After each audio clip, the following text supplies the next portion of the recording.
آسمانی خداوند کی سلامتی آپ سب کے ساتھ ہو، اور مسیح یسوع کے پرفضل بابرکت اور پوتر نام میں تمام دیکھنے اور سننے والوں کو پاسٹر جاوید نائک کا سلام پہنچے۔ معزز مومنین، ہم انجیلی سفر میں آپ کے ساتھ ہیں اور روزوں کے ایام اور عید قیامت المسیح کے خصوصی پروگرامز کے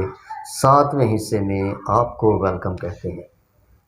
عزیزو، ہم نے گزشتہ پروگرامز میں روزوں کے بارے میں جانا اور ہم نے پرانے عہد نامہ کی مختلف کتابوں میں سے انبیاء کرام کے روزوں کے بارے میں سیکھا، اور ہم نے جانا کہ مختلف مقامات پر روزے کی مختلف نوعیت تھی، اور ہم نے یہ بھی سیکھا کہ خدا کو ہمارا کیسا روزہ پسند ہے۔ اور ہم اس سلسلے کو لے کر آگے بڑھتے جائیں گے اور جانیں گے خداوند یسوع مسیح کے دکھوں کے بارے میں اور ان تمام واقعات کے بارے میں، اور دیکھیں گے کہ خداوند یسوع مسیح پر کیا الزامات تھے اور کس نوعیت کے وہ الزامات تھے اور ان کی کیا وجوہات تھیں۔ یہ ساری باتوں کو سیکھتے ہوئے ہم اس بات پر بھی غور کریں گے کہ خداوند یسوع مسیح کا مصلوب ہونا اور صلیب پر اپنی جان کا فدیہ دینا ایک الہی منصوبے کا حصہ تھا، اور اس الہی منصوبے کے بارے میں ہم جانیں گے اور ہم دیکھیں گے کہ خدا کا کیا منصوبہ تھا کہ خدا نے بنی نوع انسان کے لیے اپنے بیٹے کو صلیب پر قربان ہونے کے لیے اس دنیا میں بھیجا۔ بڑھیں گے آج کی آیت کی جانب، اور آج کی مرکزی آیت متی رسول کی انجیل میں سے ہے، اس کا 16واں باب اور اس کی 21ویں آیت ہے۔ میں آپ کے سامنے تلاوت کر دینا چاہتا ہوں۔ یہاں لکھا ہے، اس وقت سے یسوع اپنے شاگردوں پر ظاہر کرنے لگا کہ اسے ضرور ہے کہ یروشلم کو جائے اور بزرگوں اور سردار کاہنوں اور فقیہوں کی طرف سے بہت دکھ اٹھائے اور قتل کیا جائے اور تیسرے دن جی اٹھے۔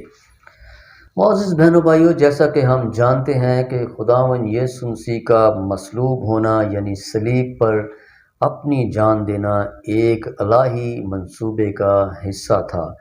اور جیسا کہ ہم یوحنا کی انجیل کے 3 باب میں اور اس کی 16ویں آیت میں پڑھتے ہیں، کیونکہ خدا نے دنیا سے ایسی محبت رکھی کہ اس نے اپنا اکلوتا بیٹا بخش دیا، تاکہ جو کوئی اس پر ایمان لائے ہلاک نہ ہو بلکہ ہمیشہ کی زندگی پائے۔ اور ہم کلام مقدس میں سے جانتے ہیں کہ مسیح یسوع کا صلیب پر مصلوب ہونا اور اپنی جان کی قربانی دینا شریعت کی تکمیل کے لیے تھا، یعنی جو کام شریعت نہ کر سکی وہ یسوع مسیح نے صلیب پر اپنی جان دے کر مکمل کیا۔ اور ہم کلام مقدس میں سے سیکھتے ہیں کہ خداوند یسوع مسیح کا صلیب پر مصلوب ہونا اور اپنی جان کی قربانی دینا شریعت کی تکمیل کے لیے تھا، یعنی جو کام شریعت نہ کر سکی اور جس کام کو شریعت نے مکمل نہ کیا وہ خداوند یسوع مسیح نے آ کر مصلوب ہو کر اور اپنی جان کا نذرانہ دے کر اس کو مکمل کیا، یعنی اس گناہ کو جو باغ عدن میں آدم سے ہوا، اور اس گناہ کے سبب سے انسان خدا سے جدا ہو گیا۔ انسان کو خدا سے دوبارہ ملانے کے لیے ایک بے عیب قربانی کی ضرورت تھی، جو اس پوری روئے زمین پر کوئی بھی نہیں تھا کہ جس کے ذریعے سے اس بات کو ممکن کیا جاتا۔ یوحنا کی انجیل کے 1 باب کی 1 آیت میں لکھا ہے کہ ابتدا میں کلام تھا اور کلام خدا کے ساتھ تھا اور کلام خدا تھا، یعنی کلام ہی مجسم ہو کر زمین پر آیا، اور پھر اس قربانی کے لیے وہ برہ تیار کیا گیا، یعنی یسوع مسیح۔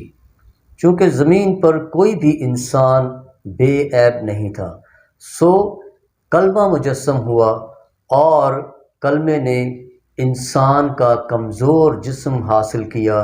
اور پھر اس دنیا میں رہتے ہوئے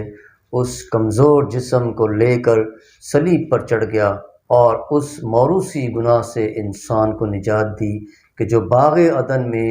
آدم اور حوا سے ہوا تھا۔ اور ہم موسیٰ کی شریعت میں دیکھتے ہیں کہ خدا نے ہر ایک خطا کا اور گناہ کا ایک طریقہ کار مقرر کیا تھا کہ اس میں جانوروں کی قربانی کے ذریعے انسان کا کفارہ ممکن تھا۔ اسی شریعت کو لیتے ہوئے خدا نے اپنے بیٹے کو اس دنیا پر بھیجا، کیونکہ جو موروثی گناہ انسان کے اندر سرایت کر چکا تھا، اس گناہ سے چھٹکارے کے لیے اس دنیا میں کوئی بھی ایسا انسان موجود نہیں تھا کہ جس کی قربانی کے ذریعہ اس گناہ کا کفارہ دیا جائے۔ اس مقصد کے لیے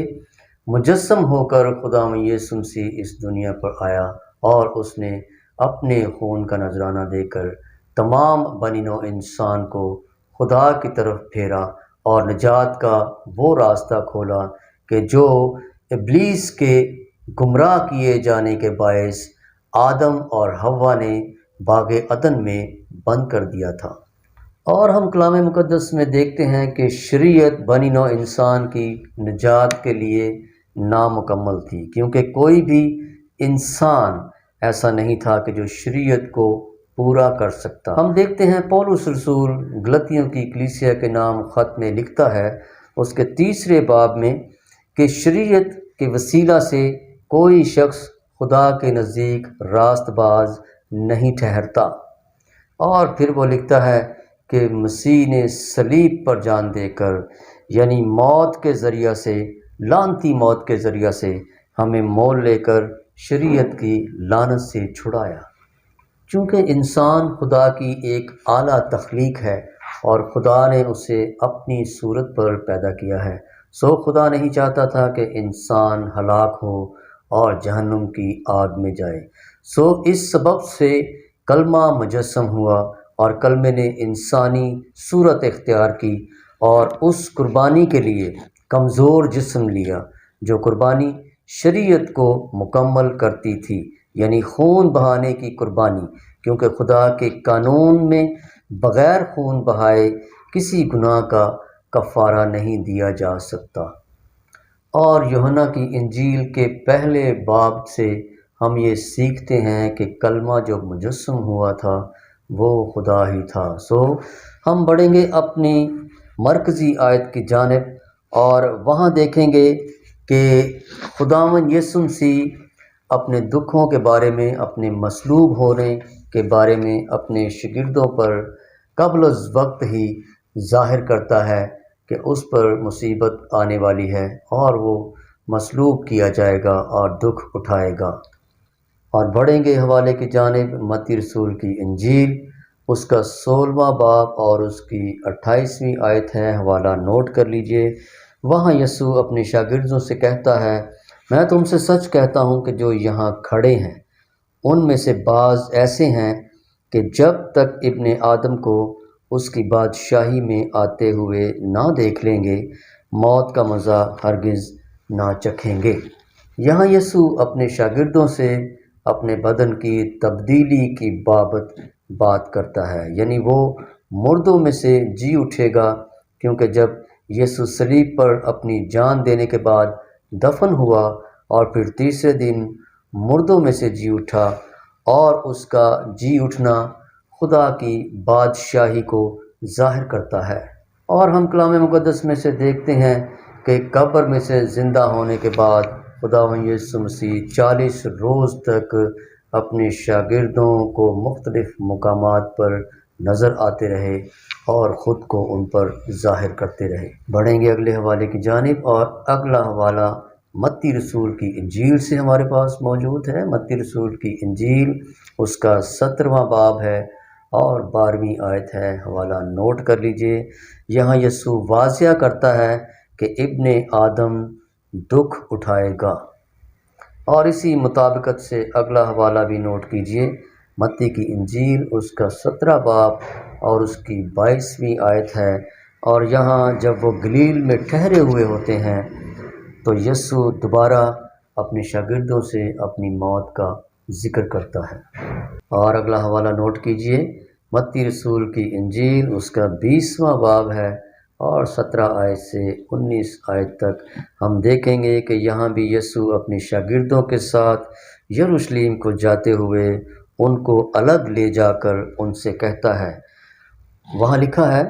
اور دیکھو ہم یروشلم کو جاتے ہیں اور ابن آدم سردار کاہنوں اور فقیہوں کے حوالہ کیا جائے گا، اور وہ اس کے قتل کا حکم دیں گے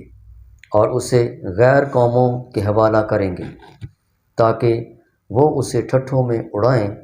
اور کوڑے ماریں اور مصلوب کریں، اور وہ تیسرے دن زندہ کیا جائے گا۔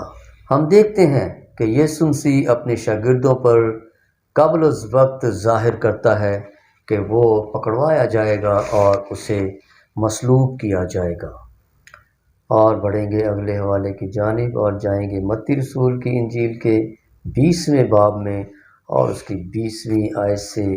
مطالعہ کریں گے، اور وہاں دیکھیں گے کہ زبدی کے بیٹوں کی ماں یسوع سے کہتی ہے کہ فرما کہ یہ میرے دونوں بیٹے تیری بادشاہی میں تیری داہنی اور بائیں طرف بیٹھیں۔ اور یہاں بھی ہم دیکھتے ہیں کہ خدا یسوع مسیح اپنی موت کا ذکر کرتے ہیں اور اپنے مصلوب ہونے کے بارے میں اور اپنے دکھوں کے بارے میں ان سے کہتے ہیں، اور ان سے کہتے ہیں کہ تم نہیں جانتے کہ کیا مانگتے ہو، جو پیالہ میں پینے کو ہوں کیا تم پی سکتے ہو؟ اور نیچے 28ویں آیت میں ہم دیکھیں تو وہاں یسوع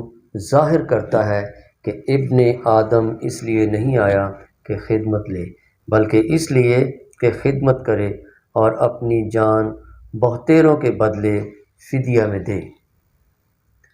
اور بڑھیں گے اگلے حوالے کی جانب۔ معزز مومنین، ہم دیکھتے ہیں کہ جیسے جیسے یسوع مسیح اپنے شاگردوں پر اپنی موت کے بارے میں اور دکھوں کے بارے میں ظاہر کرنا شروع کرتا ہے،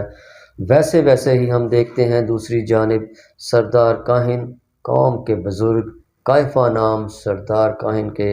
دیوان خانہ میں جمع ہوتے ہیں، اور وہاں خدا یسوع مسیح کے خلاف ساز باز کرتے اور آپس میں مشورہ کرتے ہیں کہ یسوع کو فریب سے کیسے پکڑ کر قتل کریں۔ اور ہم دیکھتے ہیں کہ جیسے جیسے یہ وقت قریب آتا جاتا ہے اور یسوع مسیح بھی اپنے شاگردوں کو ایک ایک بات سے آگاہ کرتے رہتے ہیں۔ حوالہ نوٹ کیجئے، متی رسول کی انجیل اس کا 26واں باب اور اس کی 2 آیت۔ اور یہاں یسوع اپنے شاگردوں سے کہتا ہے کہ تم جانتے ہو کہ 2 دن کے بعد عید فصح ہوگی اور ابن آدم مصلوب ہونے کو پکڑوایا جائے گا۔ اور متی باب 26 اور 12ویں آیت میں ہم دیکھتے ہیں کہ بیتنیہ میں جب خدا یسوع مسیح اپنے شاگردوں کے ساتھ شمعون کوڑی کے گھر میں ہوتا ہے تو اس وقت ایک عورت قیمتی عطر یسوع مسیح کے سر میں ڈالتی ہے۔ اس بات سے شاگرد خفا ہوتے ہیں، لیکن وہاں پر بھی یسوع ان سے کہتا ہے، اس نے تو میرے دفن کی تیاری کے لیے یہ عطر میرے بدن پر ڈالا ہے۔ معزز بہنوں بھائیوں، ہم دیکھ رہے ہیں کہ خدا یسوع مسیح اپنے دکھوں اور صلیبی موت سے قبل از وقت اپنے شاگردوں کو ساتھ ساتھ آگاہ کرتے جا رہے ہیں، اور اگلی ویڈیو میں ہم اس بات پر غور کریں گے کہ یسوع کے مخالفین نے یسوع کو مصلوب ہونے کے لیے پکڑوانے کا کیا جواز بنایا تھا، یعنی یسوع پر کون سے مقدمات تھے اور ان مقدمات کی اس وقت کیا نوعیت تھی۔ ان سارے باتوں کے بارے میں ہم اگلے پروگراموں میں سیکھتے جائیں گے، اور میں آپ سے پھر گزارش کرتا ہوں کہ روزوں کے ایام اور عید قیامت المسیح کے خصوصی سیگمنٹ میں ہمارے ساتھ رہیے گا، اور کلام مقدس میں سے ہمارے ساتھ سیکھتے رہیے گا، جانتے رہیے گا، اور حوالہ جات کو نوٹ کرتے رہیے گا۔ اگلے پروگرام تک، اگلی ویڈیو تک، پاسٹر جاوید نائک کو اجازت دیجیے۔ خدا حافظ۔